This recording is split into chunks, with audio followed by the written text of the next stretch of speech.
Vielen Dank. Thank you, Madam Chair, and good morning to you all. We are discussing today a European Citizens Initiative that got more than 1 million verified signatures. And the title of that initiative is Save the Bees, where everyone is, of course, very much concerned about, but I think also very important, Save the Farmers. And for very sure, I know that we will have a discussion again about our farming model, but what the citizens are aiming for here also is by changing our agriculture model, we can save the bees and the farmers at the same time.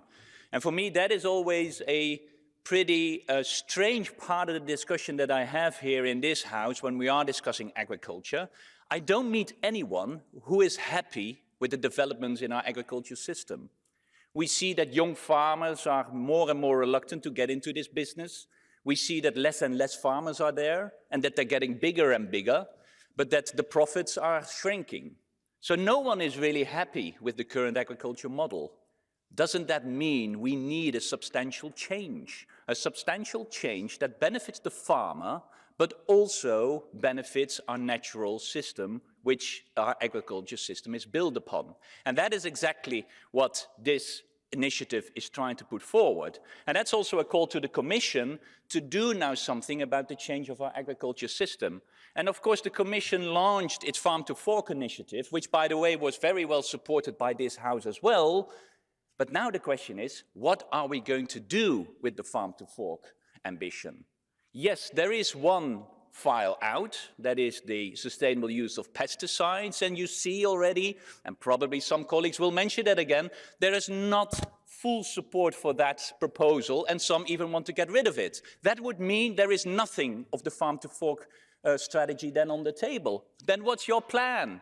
You will stick to business as usual with the model you're not happy about. So something needs to change, and this is really a question to the Commission. What are you going to propose to change? Not strategies, not initiatives, not nice reports, but laws to change, to make us less dependent on pesticides, fertilizers, antibiotics, because that's the model that needs to change for the bees and the farmers. Thank you very much. Dankeschön, Herr Kollege. Und als nächstes folgt für den Landwirtschaftsausschuss Herr Kollege Linz. Bitte schön.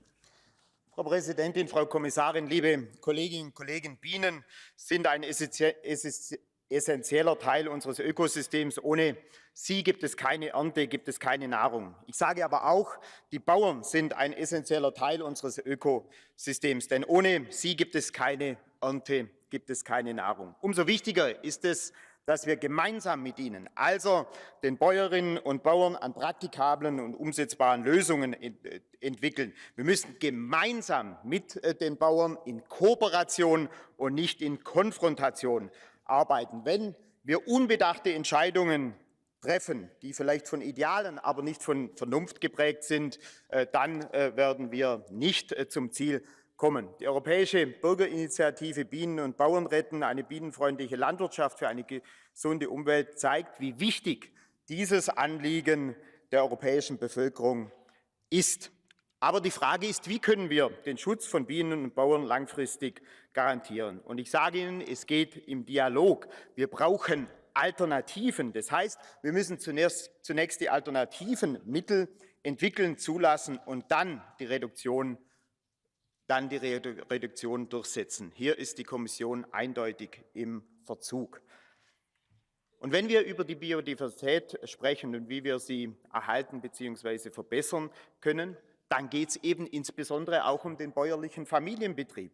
Viele beklagen, dass der mehr und mehr in den Hintergrund gerät, dass Bauern aufhören. Aber es sind doch vor allem auch viele Auflagen, Dokumentationen, Bürokratie, die gerade die kleinen Bauern dazu führen, dass sie aufhören und dass der Hof nicht in die nächste Generation geht. Auch das, glaube ich, das müssen wir beachten. In meiner Heimat Baden-Württemberg gehen wir den Weg der Kooperation und nicht der Konfrontation. Wir haben mit einem Biodiversitätsstärkungsgesetz diesen Weg aufgezeigt. Die Europäische Union sollte sich diesen Weg mal genauer anschauen. Im Moment habe ich die Befürchtung, wir landen in einer Sackgasse. Herzlichen Dank.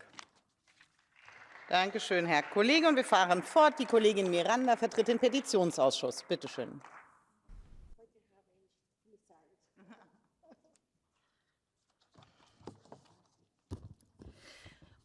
Obrigada, Presidenta. Comisaria, en primeiro lugar, gostaria de parabenizar os organizadores desta iniciativa de cidadania europeia. Um éxito em nome da Comissão das Petições pelo apoio recebido por 1.200.000 europeus, deixando claro que este é um tema prioritário para a cidadania europeia. O seu acompanhamento adequado é essencial numa democracia participativa. A Comissão PETI recebeu um grande número de petições sobre estas questões, tanto de particulares como organizativas. Os peticionários europeus solicitaram um maior compromisso com o bem-estar das abelhas e polinizadores, que é vital para a saúde ambiental e para a segurança alimentar. As evidências mais recentes mostraram também a necessidade de uma intensificação significativa de políticas que melhor preservem os hábitats e as áreas agrícolas para que se tornem um vector-chave de recuperar a biodiversidade. O apoio adequado dos agricultores na necessária transição rápida para a agroecologia plena é fundamental, favorecendo especialmente pequenas empresas agrícolas diversificadas e sustentáveis, a agricultura orgânica e a investigação em agricultura sem pesticidas e livre de organismos geneticamente modificados. Esta ICE, bem como os peticionários, não só demonstraram a necessidade de abordar questões específicas, como também as inseriram no contexto mais amplo da visão da União Europeia para restaurar os ecossistemas. Apoio plenamente o objetivo da proteção total das abelhas e outros polinizadores, que estão a sofrer um declínio acentuado tanto na União Europeia como no resto do mundo.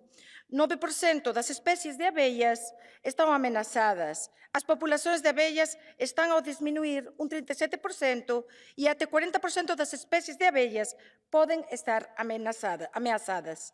O declínio dos polinizadores deve-se a vários fatores. Esta exitosa iniciativa Cidadania Europeia, com as suas principais demandas, oferece à União Europeia a grande oportunidade de pôr em prática uma ação firme para reverter o declínio dos polinizadores, Comissária.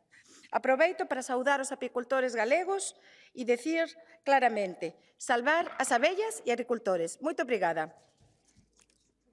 Ganz herzlichen Dank. Und damit kommen wir zu der schon angesprochenen Kommission. Wir begrüßen Frau Kommissarin McGuinness heute Morgen. Schön, dass Sie bei uns sind. Bitte schön, Sie haben das Wort. Danke, Madam President. Good morning, colleagues. Like the farmers of Europe, we're up early and having this really important debate. And for obvious reasons, I'm very happy to be taking this very important debate. This European Citizens Initiative is talking about saving bees and farmers. And we've heard very strong contributions from the Environment Committee, the Agriculture Committee and the Petitions Committees. So I want to congratulate the members of those relevant committees for a very successful public hearing in January on this topic, because it allowed the organisers to present their initiative and for members to express their views. And I think today's plenary debate is also about exchanging views on this topic. It also shows that the European Citizens Initiative can be very much agenda setting, and it allows citizens to shape the public debate on critical issues for the European Union. Our citizens are increasingly concerned about the use of pesticides and the build-up of pesticide residue in the environment. Society as a whole, including farmers, want to see less pesticide use and lower risks. We also saw this in the calls from the Conference on the Future of Europe and indeed other European citizens' initiatives. We anticipate that the recently updated EU rules for approving microorganisms for use in plant protection will facilitate more access to biological alternatives to chemical pesticides. We also need to acknowledge that farmers need workable alternatives to allow them to continue to supply consumers with food. In addition, the revision of the EU Pollinators Initiative adopted in January and the upcoming revision of the bee guidance document for pesticide risk assessment will boost protection for bees and wild pollinators. Recent analysis carried out by the JRC shows that biodiversity loss is a major threat to EU food security. It already affects our agriculture sector, with potentially irreversible impacts in Europe and globally. We have lost so much nature already that just protecting what we have is no longer an option. We really have to step up efforts, not only to preserve, but also to restore nature and to reverse biodiversity loss.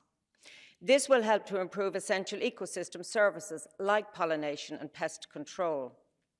Honourable members, you will decide on 2 Commission proposals on the regulation on nature restoration and the regulation on the sustainable use of plant protection products. I would ask you to keep this citizens' initiative in mind in your decisions. European citizens expect an ambitious outcome and substantial progress in the transition towards sustainability.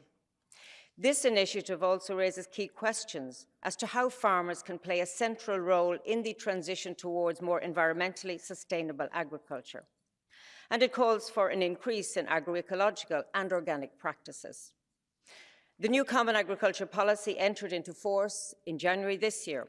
It has significantly higher environmental ambition compared with the past. It provides a combination of obligations for farmers to be able to benefit from CAP support. And it supports more demanding practices, allowing reduced pesticides, the development of organic farming, the creation of new landscape features, and other environmentally friendly agricultural practices. The new regulations, if ambitious, and the new CAP, if implemented correctly, will help the EU respect the commitments made at the Convention on Biological Diversity, COP15, under the new Global Biodiversity Framework. We need to solve the nature crisis in this decade with efforts by everyone, for nature and pollinators, for farmers and for all Europeans. Our farmers are custodians of the land and they are central to this effort. Their futures depend on it and we should listen to their concerns. The debate today will feed into our ongoing reflection. We will present our general conclusions, including the action we intend to take in our communication planned for early April. And I look forward now to an exchange of views. Thank you.